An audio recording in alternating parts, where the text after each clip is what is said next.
On the afternoon of October 26, 1994, a fourth-grade teacher named Evelyn Reed and her 15 students disappeared from a locked classroom at Crestwood Elementary in Oakhaven, in a small town nestled in the rust-colored valleys of western Pennsylvania. They vanished from the second floor of a brick building in the middle of a school day, leaving behind a scene of chilling normalcy that defied every law of logic and physics. For 6 years, the case file gathered dust, becoming the town of Oakhaven's defining tragedy, a piece of dark folklore whispered by a generation of children who learned to fear the quiet halls of their own school. The story became a wound that never healed, a constant, low-grade fever in the town's collective consciousness. Then, on August 12, 2002, contractors performing a routine seismic retrofitting in the school's long-disused assembly hall felt their drill bit punch through the concrete floor into open air. They had found something that wasn't on any blueprint, a hollow space that should not exist, a pocket of nothingness buried deep within the building's foundation. They had found the room that held the first and only clue to what happened to Room 12, a discovery that would prove the truth was far more terrifying and far more tragic than anyone had ever imagined. Before I begin, thank you for watching. Let me know in the comments, where are you watching from and what time is it there? It really means a lot to know you're here with us. Now, let me tell you what really happened. The final bell at Crestwood Elementary was a sacred thing. It rang with punctual authority at precisely 3:15 p.m., and for Principal Alistair Finch, a man for whom the school's timetable was a kind of scripture. Its shrill, electric cry marked the end of another day of managed, predictable order. It was the sound of chaos contained and successfully dismissed. But on that overcast Wednesday in October of 1994, a day that had begun with the comforting drone of multiplication tables and the smell of damp wool coats, the order broke. It began not with a bang, not with a scream, but with a quiet discrepancy reported by a bus driver named George. A simple, unadorned observation that the 15 children from bus route 7, the children he picked up every single day from Mrs. Reed's fourth-grade class, had never emerged from the building's west entrance. At first, it was an annoyance, a minor clerical error in the day's otherwise balanced ledger, a miscommunication. Finch sat in his office, the scent of stale coffee hanging in the air, and pictured the likely cause, perhaps Mrs. Reed had kept them late for a last-minute art project, a spontaneous burst of creativity that, while admirable, was a flagrant breach of dismissal protocol. He was already composing a stern but fair memo in his head as he walked the emptying halls, his hard-soled shoes squeaking on the linoleum.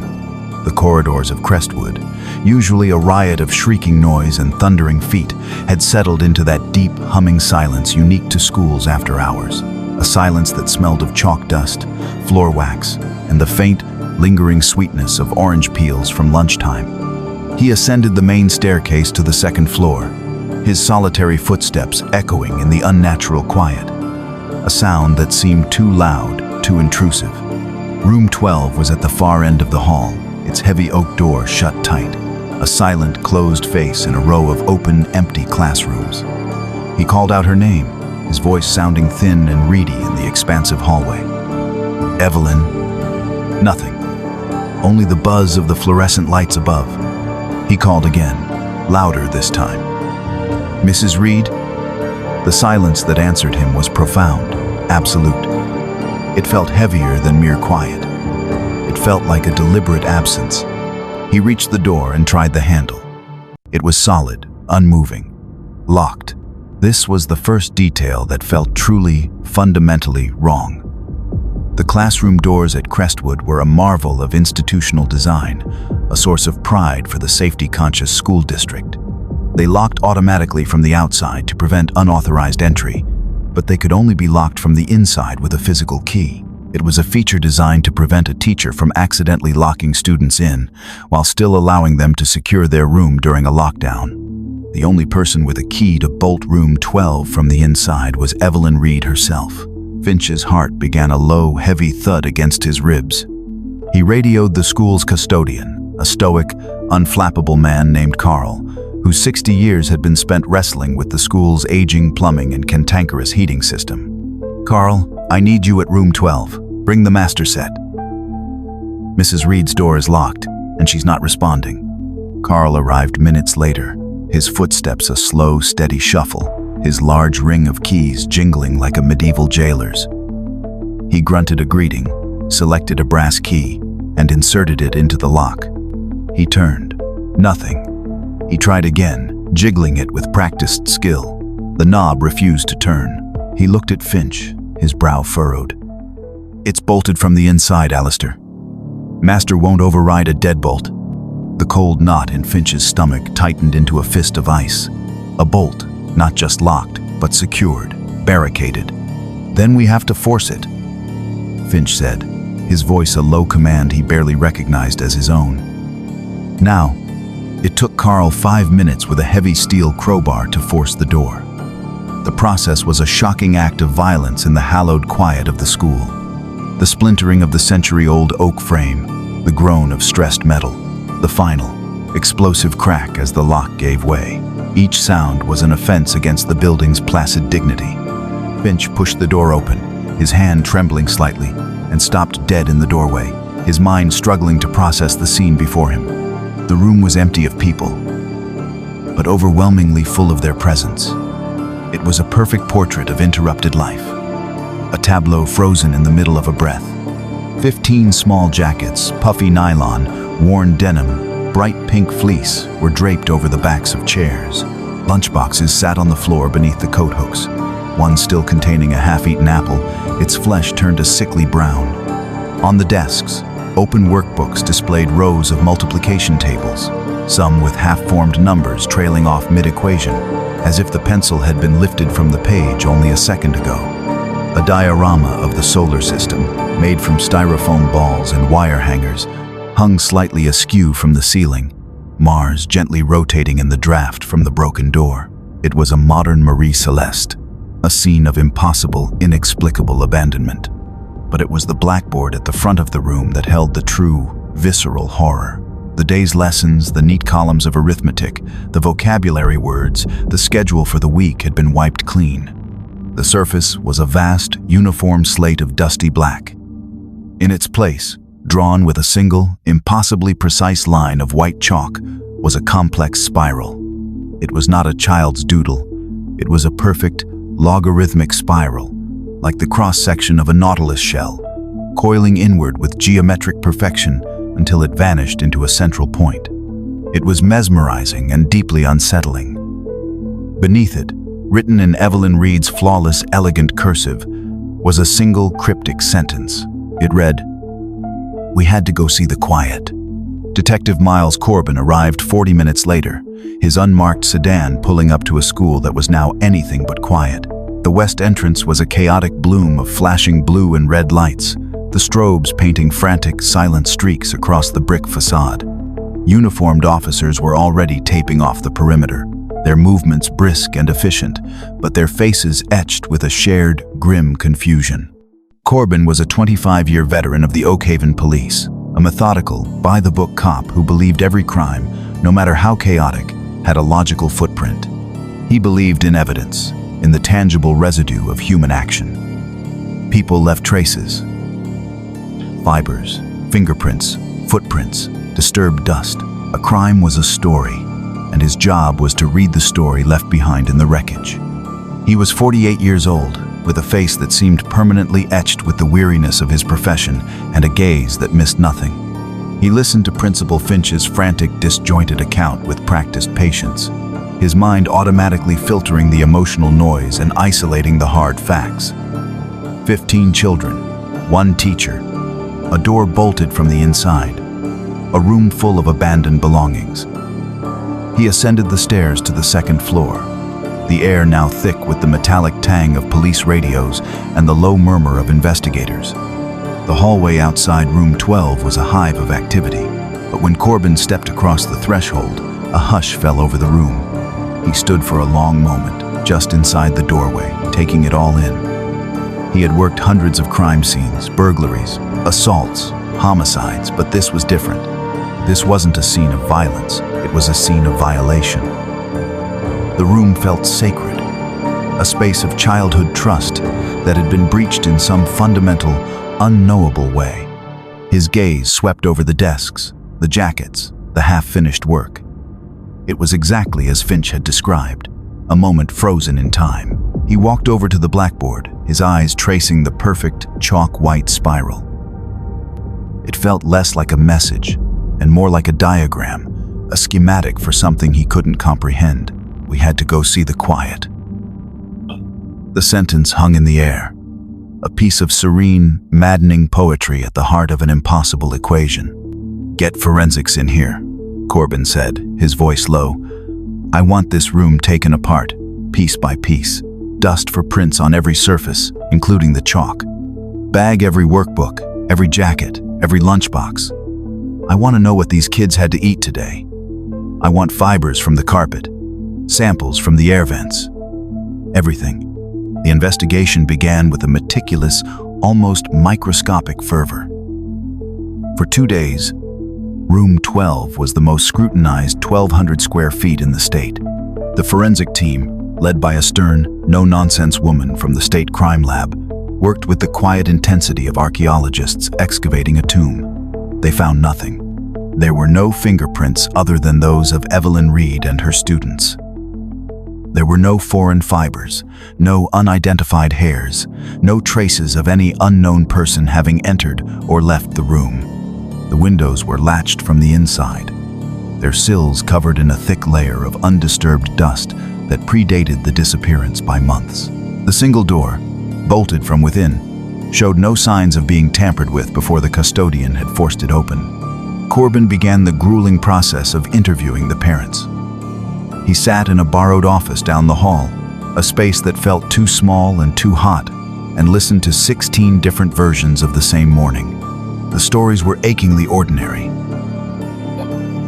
Evelyn Reed had been her usual self, calm, focused, perhaps a little distant, but that was her way. The children had been excited about an upcoming field trip to the Science Museum. They had complained about homework, traded snacks from their lunchboxes, and promised to be good. He met with Sarah Jenkins, the mother of a quiet, artistic boy named Leo. She was a librarian, and she spoke with a librarian's precision, her voice steady but her hands twisting a damp tissue into knots in her lap. She provided a detailed list of every book Leo had checked out of the school library in the past month, thinking it might hold a clue. Corbin took the list, knowing it was a gesture born of desperation, a mother's attempt to impose intellectual order on an emotional cataclysm. He dove into Evelyn Reed's life. He learned of her academic background, her master's degree in art history, her specialization in architectural symbolism. It seemed an odd fit for a fourth-grade teacher, and he wondered what had prompted the career change. Her small, tidy apartment yielded little. It was as orderly and private as the woman herself. Her books were on history, geometry, and philosophy. There were no personal letters, no revealing diaries, only the faint outline of a life lived at a scholarly remove from the world. Days turned into a week. The school was searched from the rooftop to the boiler room. Every closet, every crawl space, every maintenance tunnel was opened and examined. Search teams with dogs scoured the woods surrounding the school grounds. They found nothing. No scent trail led away from the building. It was as if 16 people had simply ceased to exist within the confines of a single room. The physical impossibility of it began to weigh on Corbin like a physical illness. He would lie awake at night, replaying the facts in his head. A door bolted from the inside, 15 children and 1 adult. No way in, no way out. It was a classic locked room mystery, but the stakes weren't a single body. They were the lives of an entire classroom. The story left behind in the wreckage of Room 12 was a story with no verbs, no subjects, no logic. It was a blank page. The first month of the investigation was a frantic, desperate search for a foothold on a sheer cliff face of impossibility. The media descended on Oakhaven, a flock of crows drawn to a communal tragedy. National news vans with satellite dishes sprouting from their roofs lined the streets around Crestwood Elementary, their crews interviewing anyone who would stand still long enough to offer a theory. The faces of Evelyn Reed and her 15 students were plastered across every newspaper and television screen in the country. They became a national obsession. Their smiling school pictures a haunting counterpoint to the chilling mystery of their disappearance. Psychics called the police station, with visions of caves and hidden cabins. Conspiracy theorists wrote letters claiming it was a government experiment or an alien abduction. Detective Miles Corbin and his team chased down every lead, no matter how outlandish. They investigated every registered sex offender within a 100-mile radius. They looked into the families, searching for custody disputes or hidden debts. They re-interviewed every teacher, every student, every parent, hoping for a single, misremembered detail that might crack the case open. They found only dead ends. The story remained stubbornly, maddeningly the same. A normal day. A locked door. A void, as autumn bled into a bleak, gray winter. The national media packed up their cameras and moved on to the next tragedy. The case, no longer a breaking story, became a recurring feature on true crime television shows, its narrative simplified and sensationalized. In Oakhaven, the raw, open wound of the disappearance began to scar over, forming a permanent, disfiguring mark on the town's psyche. Crestwood Elementary reopened, but it was a different place. Parents walked their children to the classroom doors, their faces tight with an anxiety that had not existed before. The second-floor hallway was rerouted, and room 12 was sealed, its door replaced with a seamless stretch of drywall, as if the town could erase the event by erasing the space where it had happened. For Miles Corbin, the case became a personal crucible. He lost weight. The weariness in his face deepened into a permanent, haunted shadow. He stopped sleeping, his nights spent in his small, cluttered garage, which he had slowly converted into a private incident room. The walls were covered in corkboards, pinned with maps of the school, photos of the children, and complex diagrams attempting to link non-existent clues. He read Evelyn Reed's obscure academic articles on architectural geometry, trying to find meaning in the esoteric language. He stared at the photograph of the spiral on the blackboard until the image was burned onto the back of his eyelids. The spiral seemed to mock him, a perfect, logical shape representing a completely illogical event. It was a symbol of order in the heart of chaos, and the contradiction was eating him alive. His superiors, concerned for his health and seeing the futility of the investigation, began to gently pull resources away. The task force was downsized, then disbanded. The case was still officially open, but it was no longer a priority. It was a ghost that haunted the filing cabinets of the Oakhaven Police Department. 2 years after the disappearance, the town held a memorial service. They planted a small grove of 16 oak trees on a hill overlooking the school. It was a beautiful, somber ceremony, an official acknowledgement of what everyone already knew. The children were not coming back. For the families, it was a funeral without a body, a final, heartbreaking admission of defeat. For Corbin, it was a personal failure made public. He stood at the back of the crowd, watching the grieving parents, and felt a profound sense of shame. He had promised them answers, and he had delivered only silence. The case had broken him not because it was gruesome, but because it was immaculate. It was a perfect crime, or a perfect impossibility, and he couldn't tell the difference. A year later, at the age of 51, Miles Corbin took an early retirement.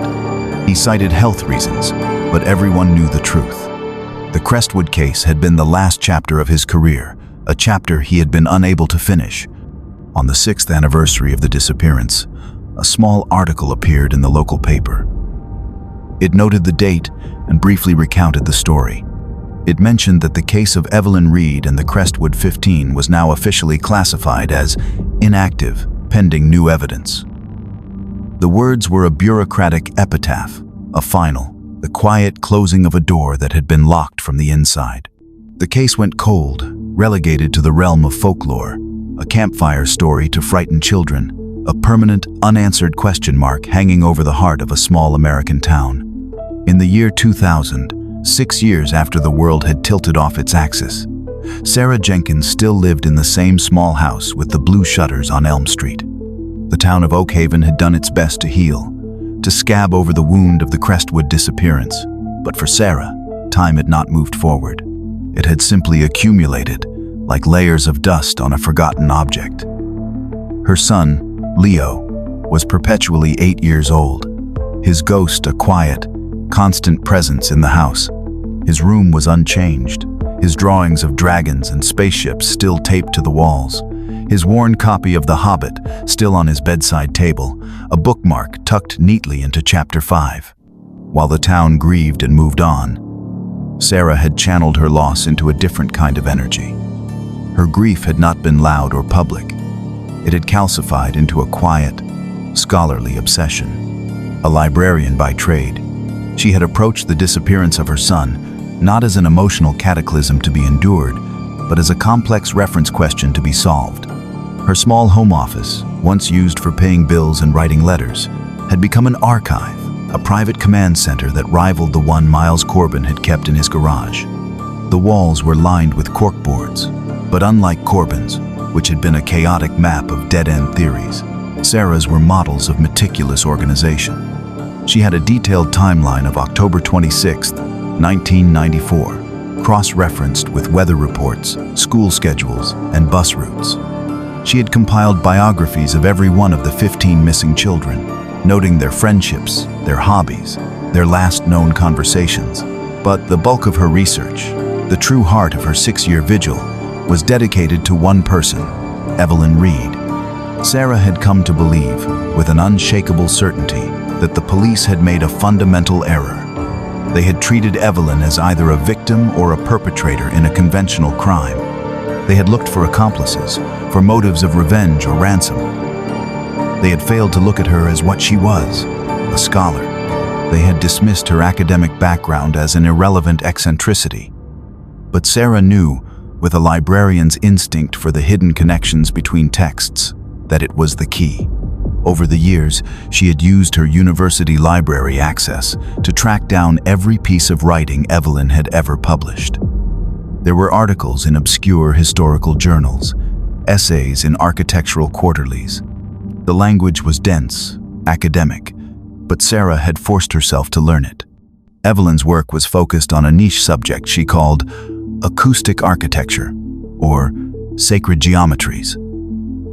She wrote about the way ancient structures, temples, cathedrals, even prehistoric burial mounds were designed to manipulate sound, to create spaces of profound silence or unique resonance. She wrote about ley lines, forgotten waterways, and the way human-made structures interacted with the subtle geology of the land they were built upon. To the police, it had been meaningless jargon. To Sarah, it was a map of Evelyn's mind. She had become particularly obsessed with a series of articles Evelyn had written about the industrial history of Oakhaven itself. Long before it was a quiet suburban town, it had been a hub for ironworks in the 19th century. Evelyn had written extensively about the Oakhaven Iron Rail Company, which had owned the very land Crestwood Elementary now stood on. She described the company's innovative but ultimately failed attempts to build a network of underground utility and transport tunnels to service the foundry. The project was abandoned in the 1920s, the tunnels sealed and, according to official town records, filled in. Sarah had presented her theory to Detective Corbin years ago, her hands trembling as she laid out copies of Evelyn's articles on his cluttered desk. She suggested that the tunnels might not have been filled, that perhaps Evelyn had discovered a way into this quiet place she wrote about. Corbin had listened patiently, his face etched with a weary sympathy that was almost worse than dismissal. He saw a grieving mother clinging to a fantasy, a desperate attempt to create a narrative where there was none. He had gently explained that the school grounds had been surveyed with ground-penetrating radar in the initial search and nothing had been found. The dismissal had not deterred her. It had solidified her resolve. She knew she was not crazy. She believed Evelyn Reed had not been abducted, nor had she harmed the children. She believed Evelyn had found something, a hidden world beneath their feet, a place of perfect quiet she had written about with such academic fervor. She believed Evelyn had become so consumed by her discovery that she had decided to share it, to lead her students on the ultimate secret field trip. It was a theory born of equal parts intuition and research, the only explanation that honored the intelligence of the teacher and the innocence of the children. So she waited, She organized her files. She cross-referenced her notes. She lived a life suspended between two worlds, the mundane reality of her job at the town library and the secret intellectual quest that consumed her evenings. She was no longer just a grieving mother. She was the self-appointed curator of the Crestwood mystery, the sole keeper of a theory that everyone else had dismissed. She held on to the unwavering belief that the answer was not lost, but simply misfiled, waiting for the right person to find the right cross-reference to finally bring it into the light.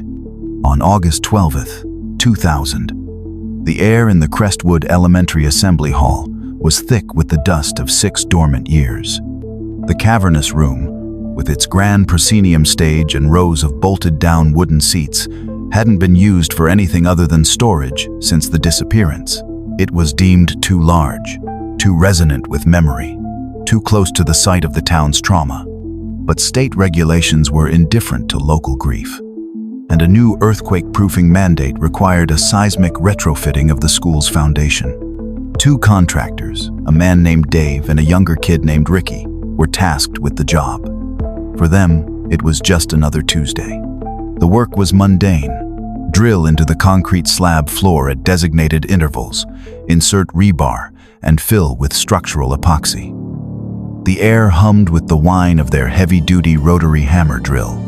Dave, a man whose forearms were a roadmap of faded tattoos, guided the drill, while Ricky managed the power cords and vacuumed up the concrete dust. "Mark C7, Dave grunted, sweat beading on his forehead. He leaned his weight into the drill, the powerful tool bucking against the dense concrete. For a few seconds, the sound was a familiar, grinding roar. Then, it changed. The high-pitched shriek of the drill bit biting into aggregate suddenly dropped in pitch.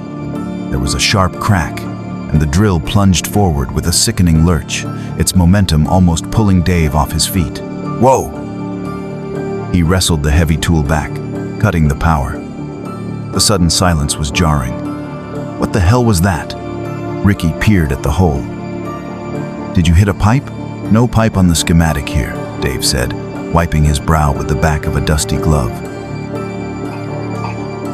He knelt, pulling a flashlight from his tool belt. He shone the beam into the 3-inch wide hole they'd just drilled. The light didn't reflect off more concrete or dirt. It was swallowed by darkness. "It's hollow," he said, his voice a mixture of confusion and annoyance. "There's a void under here, a big one." They spent the next hour drilling smaller exploratory holes around the first one. Every time, the result was the same. After punching through about 8 inches of concrete, the drill bit met open air. They were standing on the roof of a hidden room. The site foreman was called, a man who had lived in Oakhaven his whole life and knew the Crestwood story as well as he knew his own name. When he saw the void, the color drained from his face. Work stopped immediately. A call was made to the school district, who in turn made a call to the Oakhaven Police Department. The first officer on the scene was a young patrolman named Miller, who had been in middle school when the classroom vanished. For him, the story was a local legend, a ghost story. He arrived expecting a sinkhole or a collapsed sewer line. But when he saw the neat, man-made perimeter of the void, the contractors had mapped out a perfect rectangle, approximately 20 feet by 30 feet. A chill ran down his spine. This was no sinkhole. This was a structure. The news ripped through the police department like a shockwave. The Crestwood case, a file that had been a byword for failure and frustration for 6 years, was suddenly violently active. The police chief, a man who had been a sergeant back in 1994, made a decision. He picked up the phone and dialed a number from memory. Miles Corbin was in his garden, pulling weeds from around his tomato plants, when the phone rang.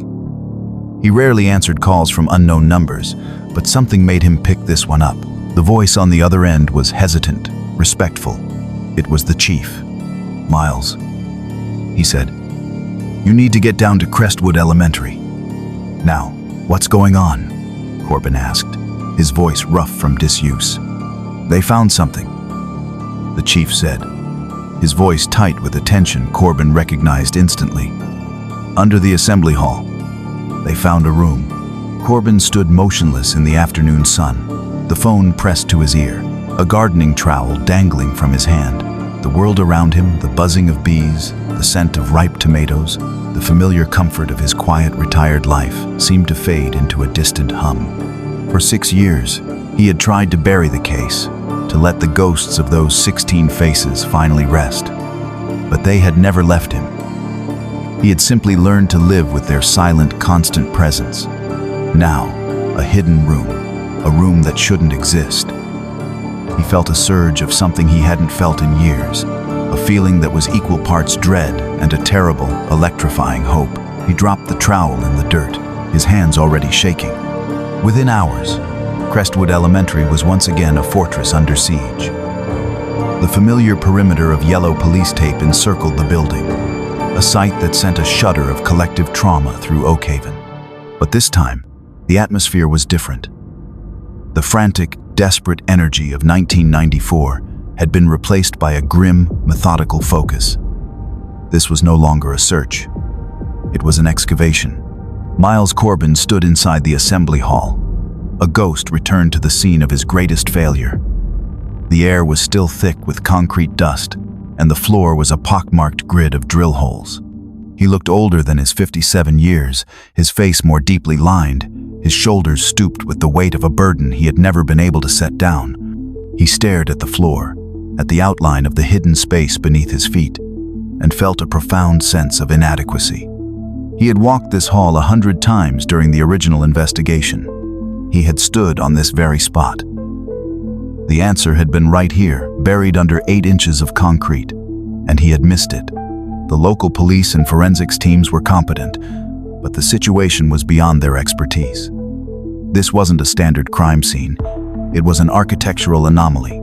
The chief, recognizing this, had made another call, this one to a specialized unit at the state level. And so, the next morning, Dr. Aris Thorne arrived. Thorne was not a police officer.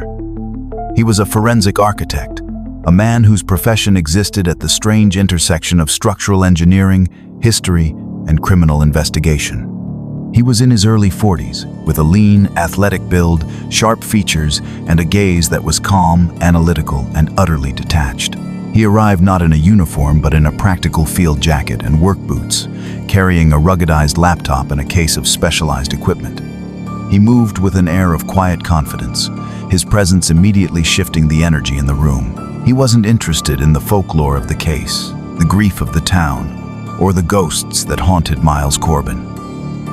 He was interested in the building. He was introduced to Corbin, who had been brought on as a consultant. The two men sized each other up. Corbin saw a new kind of investigator, one who spoke a language of load-bearing walls and material degradation that he didn't understand. Thorne saw a man drowning in the history of the case, a living embodiment of the investigation's original, flawed perspective. "Detective," Thorne said, his voice crisp and direct. "I've read the preliminary file. Let's start with what we know about this space." He gestured to the floor. "We know nothing," Corbin replied, his tone flat. "It's not on any blueprint, original or updated. As far as the town records are concerned, it doesn't exist.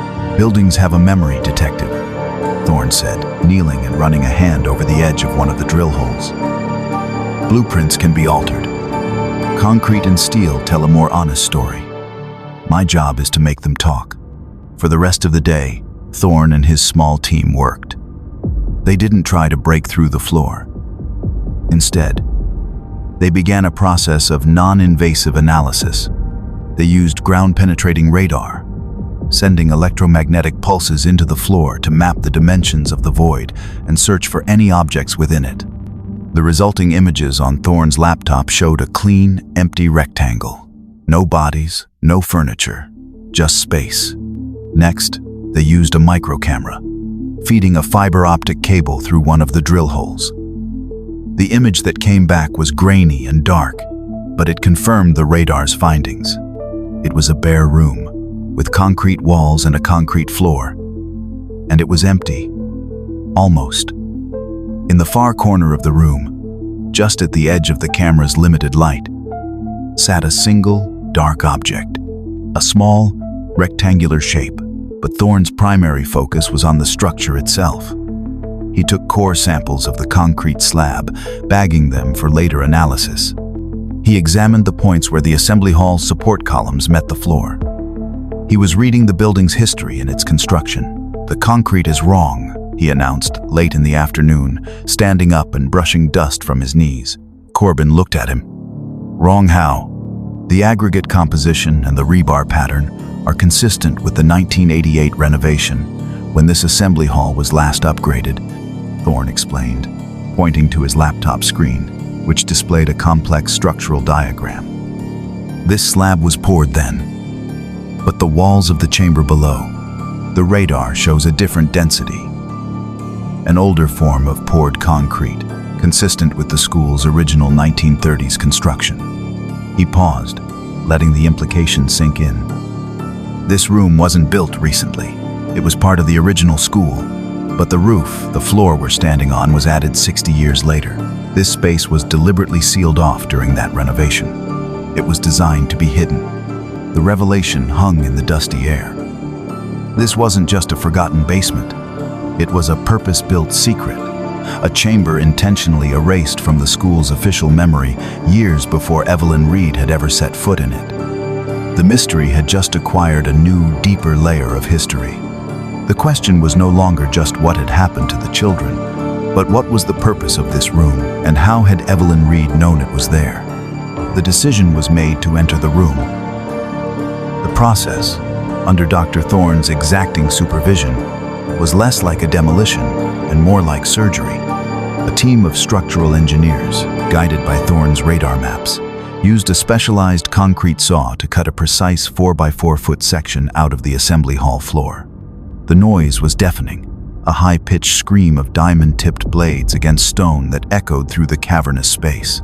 When the cut was complete, a small crane was used to lift the multi-ton slab of concrete, revealing a dark, square opening into the void below.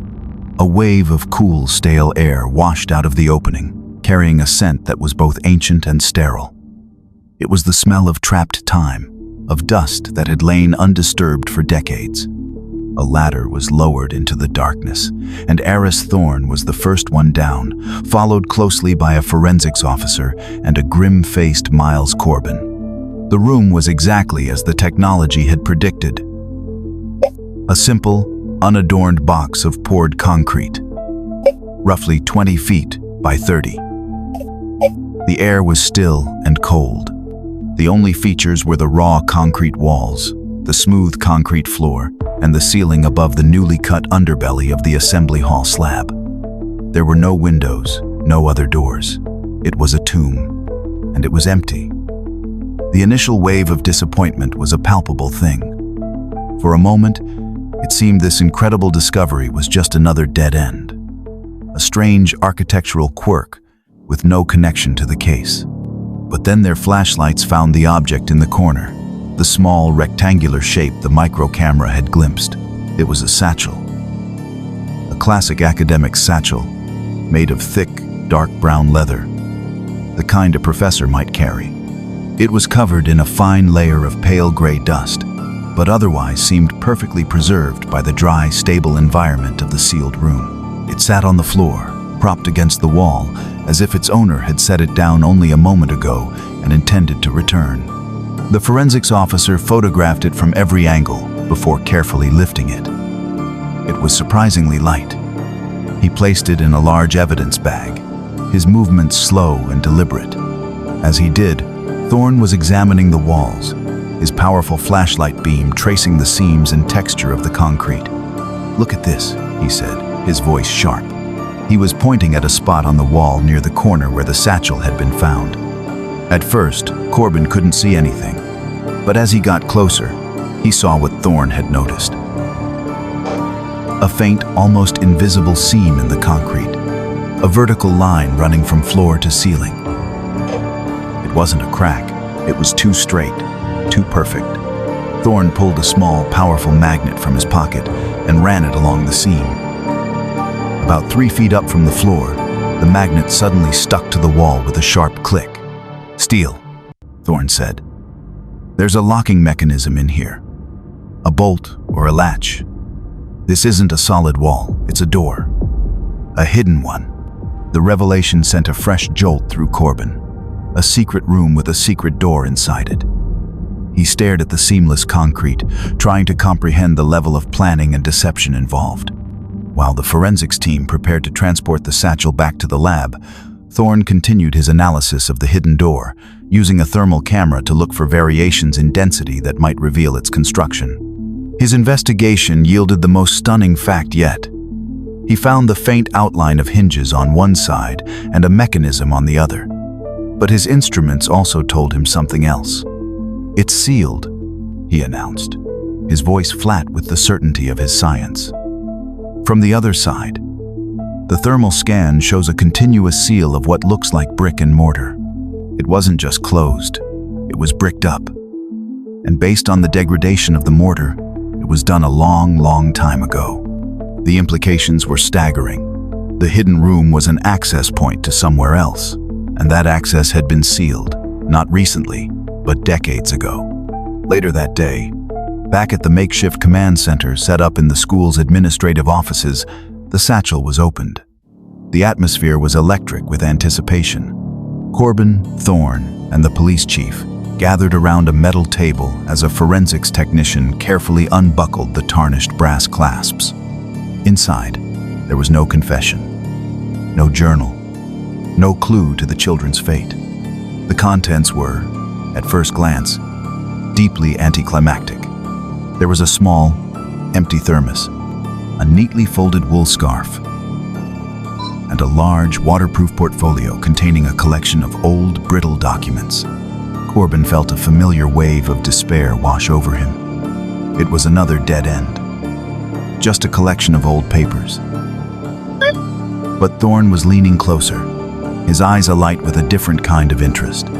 He wasn't looking for a confession, he was looking for data. The technician, wearing white gloves, carefully lifted the documents from the portfolio. There were several pages of what looked like old municipal zoning records, their text faded and barely legible. And beneath them, a single large sheet of hand-drawn paper. It was a map.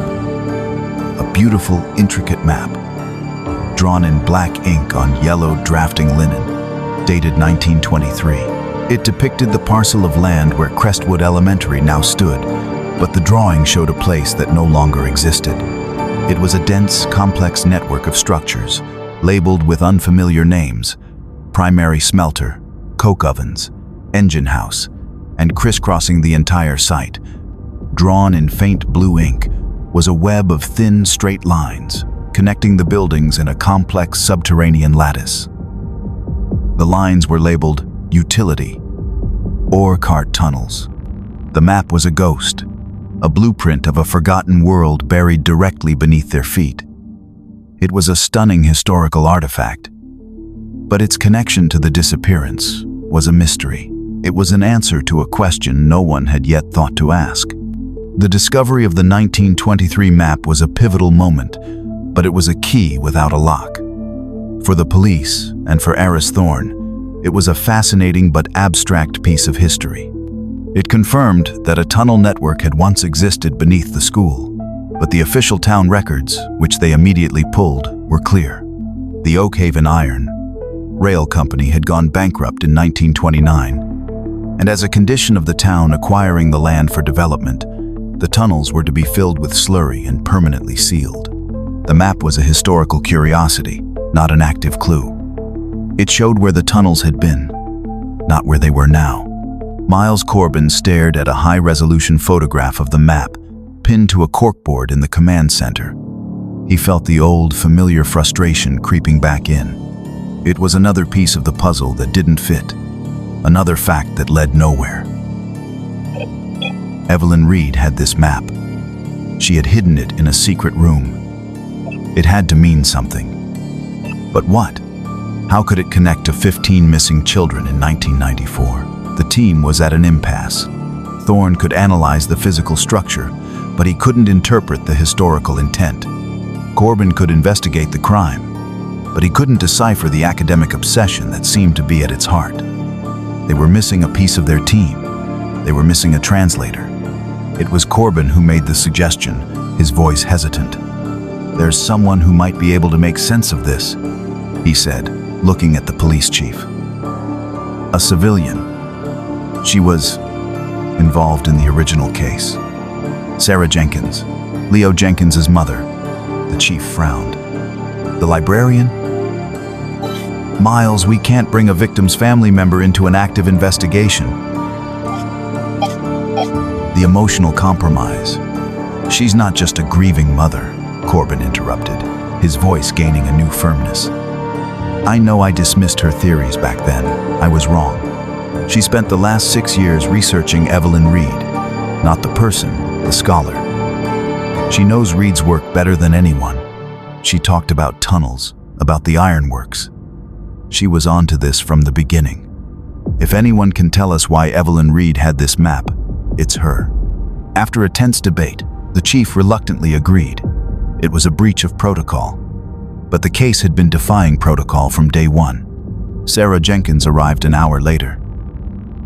She was thinner than Corbin remembered, her face pale, but her eyes clear and intensely focused. She carried herself with a quiet, dignified composure that seemed almost unnatural. When she walked into the command center and saw the massive photograph of the map on the wall, she stopped. She didn't gasp or cry. She simply stood, her gaze fixed on the intricate ink lines, and a look of profound, heartbreaking validation washed over her face. It was the look of a person who had spent 6 years telling everyone the world was round, only to finally have them see the curve of the horizon. "I knew it," she whispered, more to herself than to anyone else. She walked slowly towards the map, her fingers tracing the air just inches from its surface. "This is from the Oakhaven Historical Society archive. The cartographer is a man named Silas Croft. He was the chief engineer for the ironworks." The men in the room stared at her. In a matter of seconds, she had provided more context than they had managed to uncover in a day. "How do you know that?"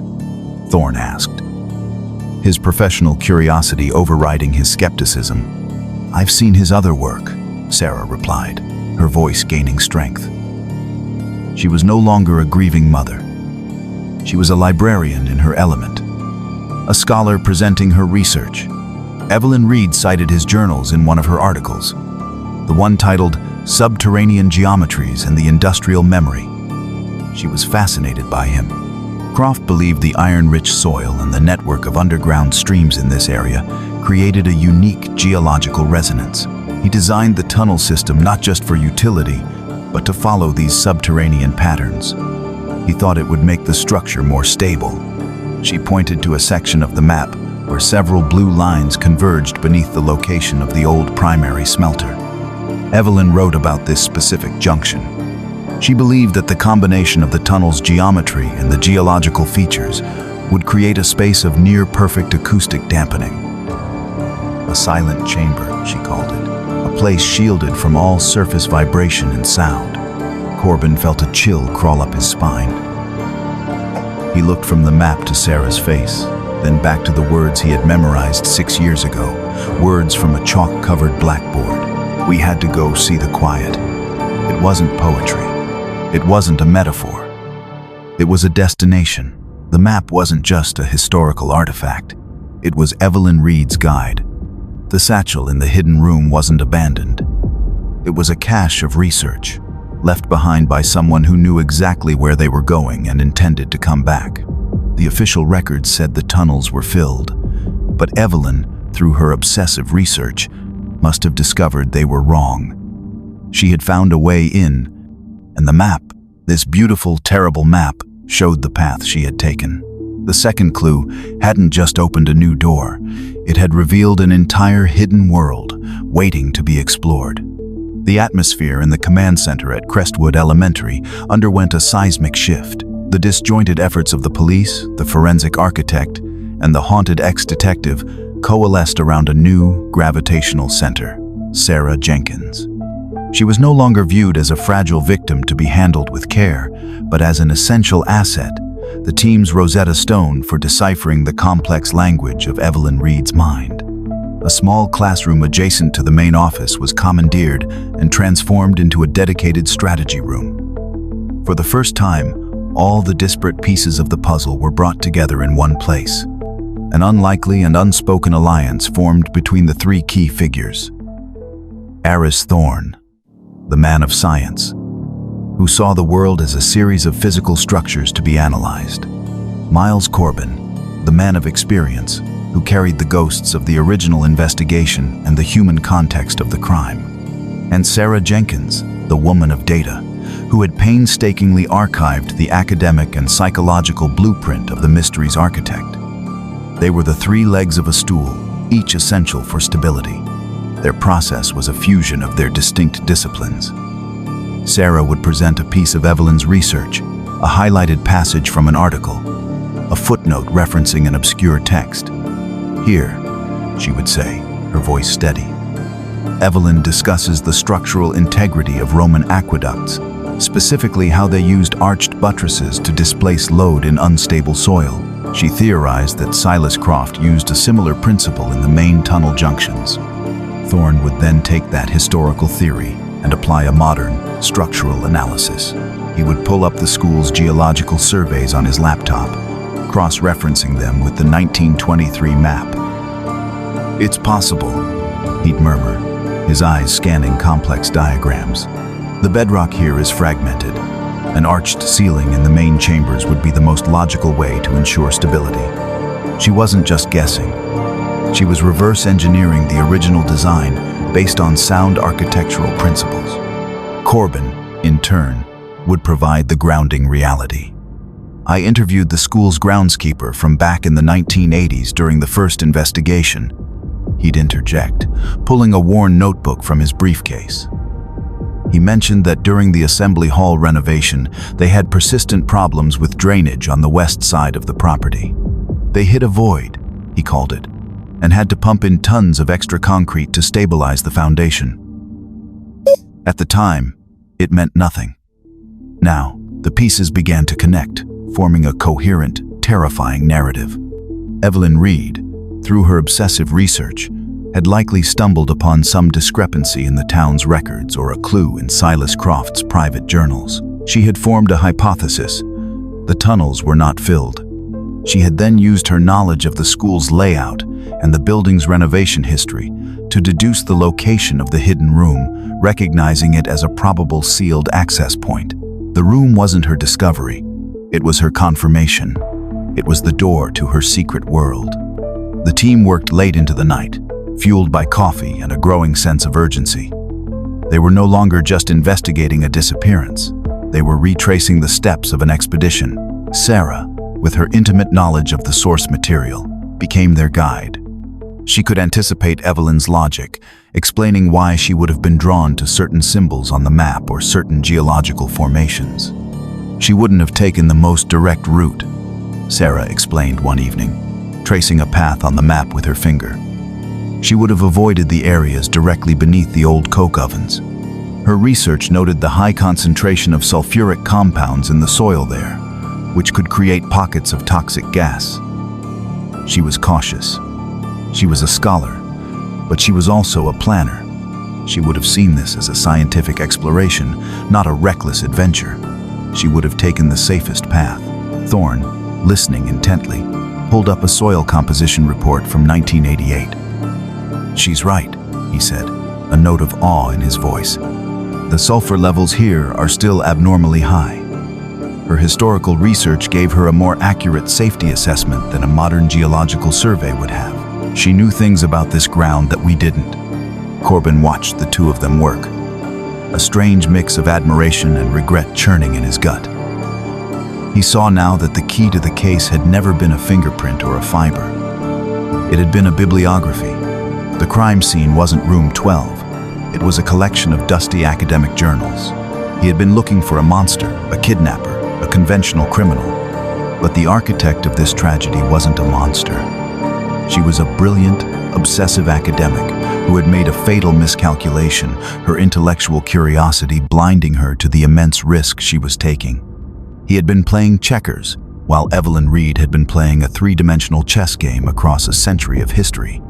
The alliance of the architect, the archivist, and the detective had finally allowed them to see the whole board. They were no longer just reacting to clues. They were anticipating them. They were thinking like Evelyn. And now, they had to follow her.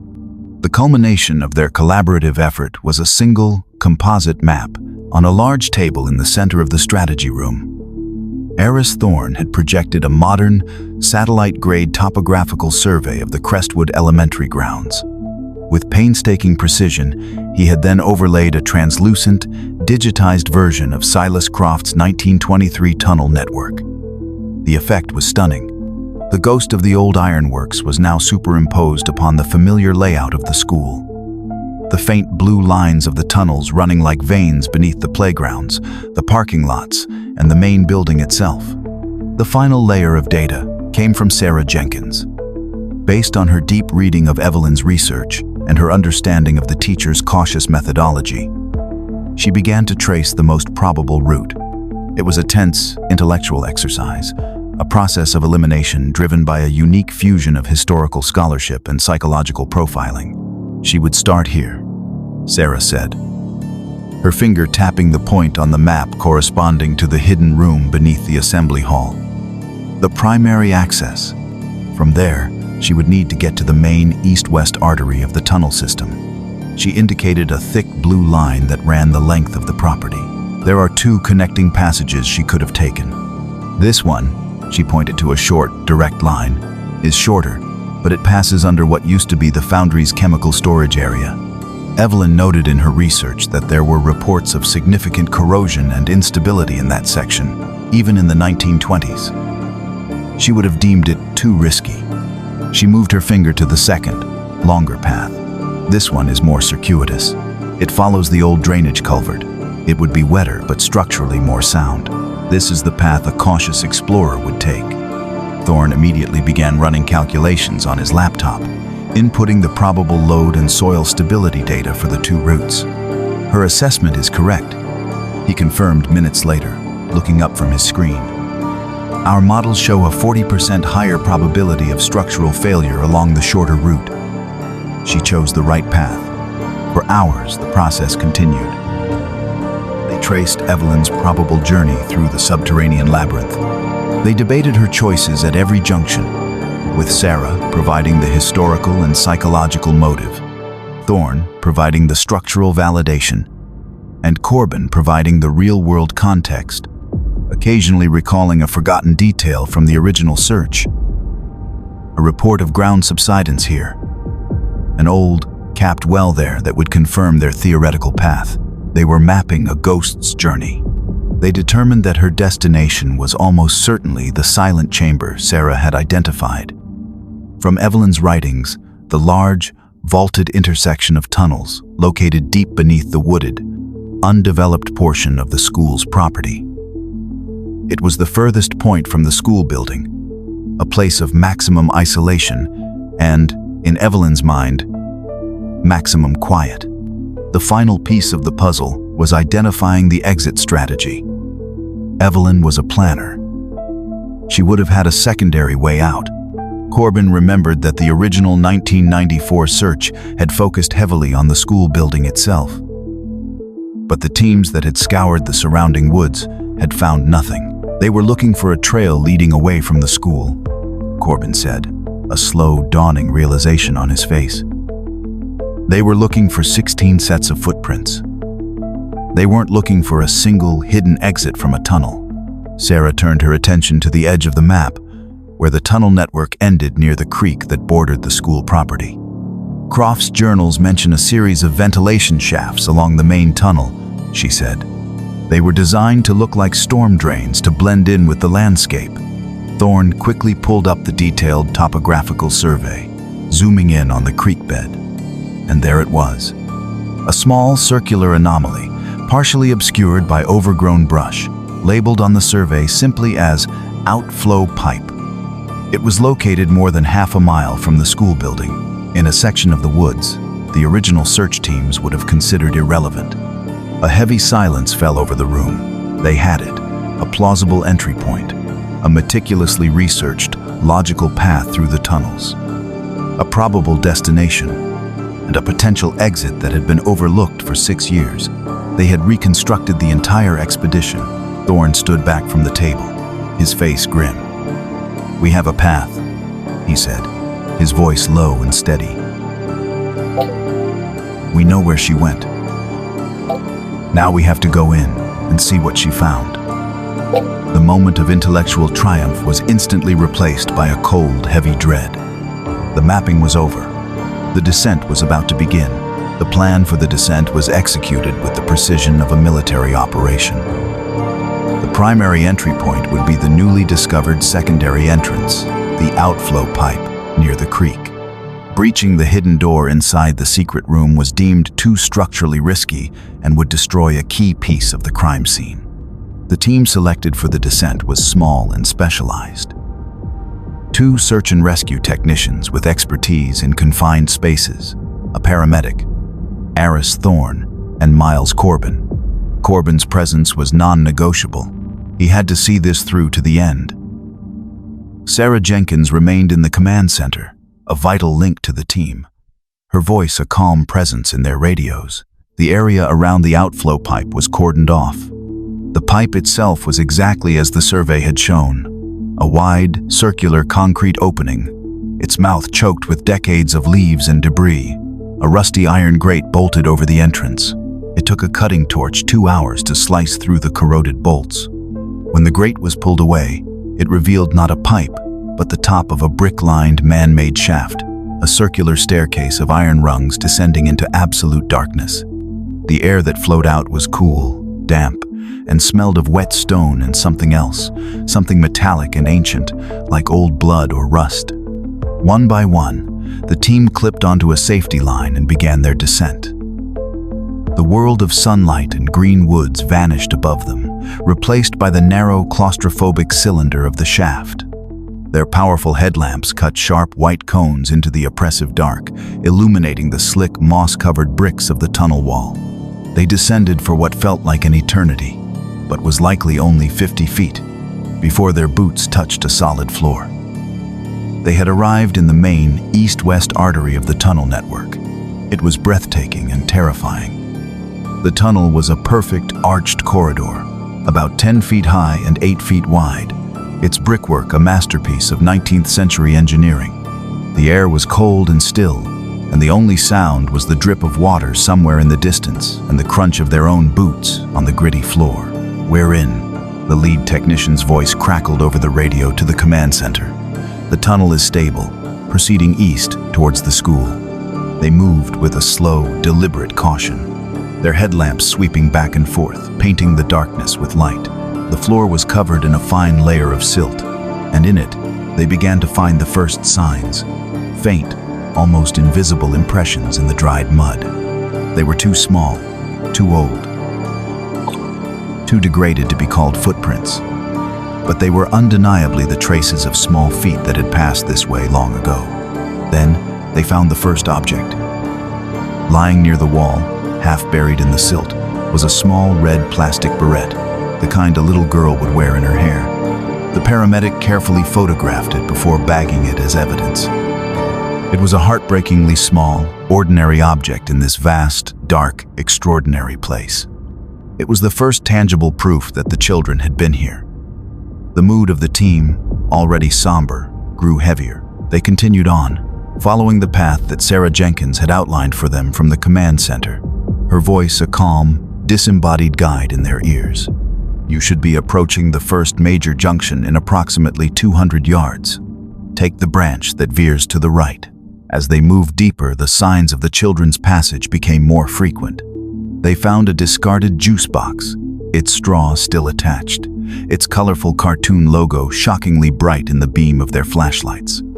Further on, they found a single, small boot, stuck upright in a patch of thick mud, as if its owner had pulled their foot out of it and kept going. Each discovery was a fresh stab of grief, a confirmation of their path that no one wanted to find. They reached a section of the tunnel where a small, natural spring had seeped through the brickwork, creating a shallow pool of crystal-clear water. And here, they found what was unmistakably a makeshift camp. A small collection of empty snack bags and juice boxes were gathered neatly against one wall. It was clear that Evelyn Reed had stopped here, had given the children a rest and a snack. It was a scene of order and care. A teacher managing her class on a field trip. A moment of normalcy in the heart of this profoundly abnormal place. Corbin stared at the small pile of trash, imagining the scene. Evelyn's calm voice, the children's excited whispers echoing in the vast, silent dark. The tragedy of it was almost unbearable. They were close now to the final destination, the silent chamber. The air grew colder, and the silence deepened, becoming a physical presence that seemed to press in on them, swallowing the sound of their own breathing. They were entering the heart of the quiet. The entrance to the final chamber was not grand. It was a simple, unadorned archway leading from the main tunnel into a larger space. As the team stepped through it, their headlamps revealed a room that silenced them all. It was a vast, vaulted cavern where 3 main tunnels intersected. The ceiling soared 30 feet above their heads, a masterpiece of interlocking brick arches that resembled the nave of a cathedral. The air was utterly still, and the silence was absolute. It was a silence so profound that it felt loud, a pressure on the eardrums. Evelyn Reed had been right. This place was an acoustic anomaly, a pocket of perfect, subterranean quiet, and in the center of this silent, vaulted room, they found them. It was not a scene of horror or chaos. It was one of profound, tragic peace. The remains of Evelyn Reed and the 15 children were gathered together, clustered in a loose circle. It was clear they had been sitting, perhaps listening as their teacher explained the wonders of the space around them. Some of the children's skeletons were leaning against each other, as if they had fallen asleep. Evelyn's remains were positioned slightly apart, as if she were addressing her class one final time. The cause of death was immediately, devastatingly obvious. A massive section of the vaulted ceiling directly above them had collapsed. A jagged crater, 20 feet across, scarred the otherwise perfect brickwork. Tons of earth and rock had fallen, a sudden, instantaneous cataclysm that had buried them all in a moment. There would have been no time to scream, no time to run. 1 second, they were sitting in a place of impossible quiet. The next, the quiet had become eternal. The team stood in silence for a long time, their lights trained on the heartbreaking tableau. The paramedic, his voice thick with emotion, finally broke the silence, radioing the finding back to the surface. In the command center, Sarah Jenkins heard the news and let out a single, ragged sob she had held back for 6 years, before composing herself and asking for details with the quiet professionalism that had become her shield. While the forensics team on the surface prepared for the delicate, respectful process of recovery, Thorne and Corbin examined the scene more closely. Thorne's attention was on the collapse. "This wasn't a slow degradation," he said, his flashlight beam playing over the fractured edges of the crater. "This was a sheer failure, a sudden, catastrophic shock." He pointed to a series of stress fractures radiating out from the collapse. "It looks like a seismic event." Corbin remembered the archives. "There was a minor tremor recorded that afternoon," he said quietly. "A 3.2 on the Richter scale. Barely felt on the surface. A teacup might have rattled on a shelf. Down here, it would have been different," Thorne explained. The seismic waves would have been amplified by the tunnel's geometry, focused on this specific point like a lens focusing light. The perfect quiet Evelyn was so fascinated by was likely a symptom of this chamber being a unique acoustic and seismic focal point. The very thing that made it special was what made it a death trap. As the paramedic and technicians began the somber work of documenting the site, Corbin's gaze fell upon a small object lying near Evelyn Reed's remains, partially protected from the main debris fall by a large rock. It was a book, its leather cover warped and stiff from decades of dampness. It was her journal. He knelt, his old knees protesting, and looked at it. This was the final piece. The story was all here, in the silent chamber, but the explanation, the why, was in that book. With the utmost care, a forensics officer lifted the journal, its pages fused together, and placed it in a climate-controlled evidence container. It was the last artifact to be removed from the quiet place, the final word in a story that had begun with a cryptic sentence on a blackboard 6 years earlier. The journal of Evelyn Reed was not a confession, it was a dissertation. Its pages, painstakingly separated and restored in a state-of-the-art forensics lab, were filled with her elegant, precise cursive. It was a record not of a crime, but of a discovery, an intellectual journey that had spiraled into a fatal obsession. Miles Corbin and Sarah Jenkins sat in a sterile conference room, reading a digitized copy projected onto a large screen, the words of a ghost explaining her own final chapter.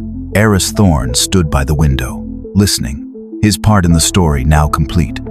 The journal began months before the disappearance, detailing Evelyn's initial discovery in the town archives, a reference to Silas Croft's acoustically perfect chambers. The entries were filled with academic excitement. September 12th, 1994. The official records are a lie, a convenient fiction written by bureaucrats. Croft's private letters speak of sealing the tunnels, not filling them. He couldn't bear to destroy his masterpiece. He created a dragon's hoard of silence and buried it. I am convinced the entrance must be within the school itself. The 1988 renovation of the Assembly Hall. The architectural language is wrong. It feels like a patch, a cover-up. I must investigate. The journal then chronicled her methodical search, her late nights spent in the school after hours, tapping walls, studying blueprints, until she located the hidden room. October 5th, 1994. Success. The chamber beneath the hall is real. It is just as Croft's notes implied a gatehouse to the larger system. His map, which I was able to acquire from a private collector, was inside his academic satchel, left there as a guide for anyone intelligent enough to follow his path. I feel a kinship with him across the century. I have found his quiet kingdom. The final entries from the last week of her life became more fervent, more obsessive. She described her secret explorations of the tunnels, her awe at the silence and the beauty of Croft's engineering, and then she described her decision to share it. October 24th, 1994. I watched the children today. We learned about sound waves. I used a tuning fork, and they were mesmerized by the invisible vibrations. How can I teach them about silence when the world is so full of noise? To truly understand the concept, they must experience its absolute form. They must feel it. The chamber is safe. I have walked the path a dozen times. A field trip. The ultimate lesson. A secret gift that only I can give them. The final entry was dated the morning of October 26th. It was short, filled with an almost manic excitement. October 26th, 1994. The day is here. The children are ready. We will leave a note, a little puzzle for the others. We had to go see the quiet. They will think it is poetry. But we will know it is geography. We will be back before the final bell. There was a profound, heavy silence in the conference room. The story was complete. It was not a story of malice or supernatural forces. It was a story of intellectual hubris, of a brilliant woman whose passion had blinded her to the difference between a classroom and a century-old, unstable tunnel network. She had not been a kidnapper. She had been a teacher, leading her students on one last, fatal lesson. The official report was released a week later. It concluded that Evelyn Reed and the 15 students of Room 12 had perished in a tragic accident, the result of a minor seismic event triggering the collapse of an unmapped, abandoned tunnel system beneath the school.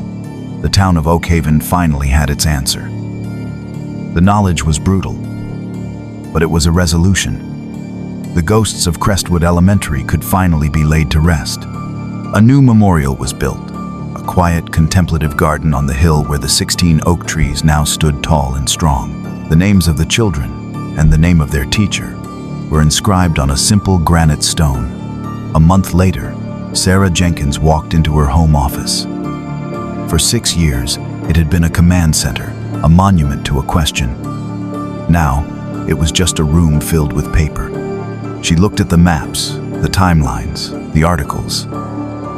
Her work was done. Slowly, methodically, she began to take the papers down from the corkboards. She filed them away, not in anger or sorrow, but with the quiet, final movements of a librarian closing a book for the last time. The reference question had been answered. The pain of her loss was no less, but the gnawing, corrosive mystery was gone. She packed the files into a single, neat box, sealed it with tape, and carried it up to the attic. She was finally ready to let the silence be just silence.